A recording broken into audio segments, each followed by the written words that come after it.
नमस्कार मित्रांनो, आमच्या YouTube चॅनलमध्ये तुमचे सहर्ष स्वागत आहे।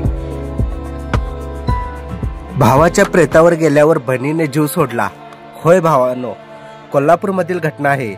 कोल्हापूरच्या करवीर तालुक्यातील कोगे गावामध्ये घडलेली ही घटना आहे। तर जाणून घेऊया काय झालं ते।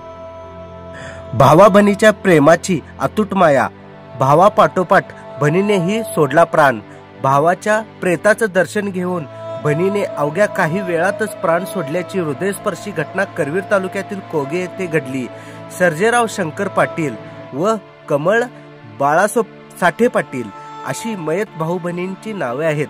कोगेतील 65 वर्षाच्या सर्जेराव पाटील यांचा आज सकाळी हृदयविकाराच्या झटक्याने मृत्यू झाला।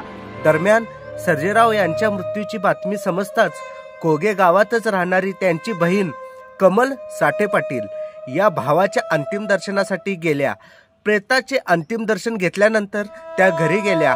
आजूबाजूचा आक्रोश आणि भावाच्या मृत्यूचा धक्का सहन न झाल्याने अवघ्या 10 मिनिटातच बहिणीने प्राण सोडला। या घडलेल्या घटनेमुळे दुर्दैवी घटनेमुळे पंचक्रोशीत हळहळ व्यक्त होत आहे। मयत सर्जेराव यांच्या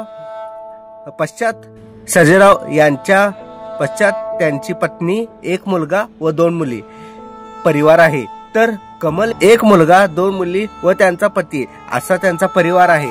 पण या घडलेल्या घटनेमुळे एक अतूट नातं, अजून पण आपुलकी आणि बहीण भावाचं नातं हे किती घट्ट आहे हे यातूनच आपल्याला समजून येतं मित्रांनो। आणि याच घटनेमुळे पूर्ण कोल्हापूर जिल्हा नाही तर महाराष्ट्र राज्याला देखील एक कोल्हापूरचं एक नवीन उदाहरण बघायला मिळालेलं आहे मित्रांनो। तुम्हाला काय वाटतंय आम्हाला कमेंट करून सांगा। आणि हा व्हिडिओ आवडला असेल तर लाईक करा। आमच्या चॅनलवर जर तुम्ही नवीन असाल तर नक्कीच सबस्क्राईब करा, म्हणजे असंच आपल्या भागातील सर्व तुम्हाला घटना आमच्या व्हिडिओच्या माध्यमातून तुम्हाला मिळले जातील। जय हिंद, जय महाराष्ट्र।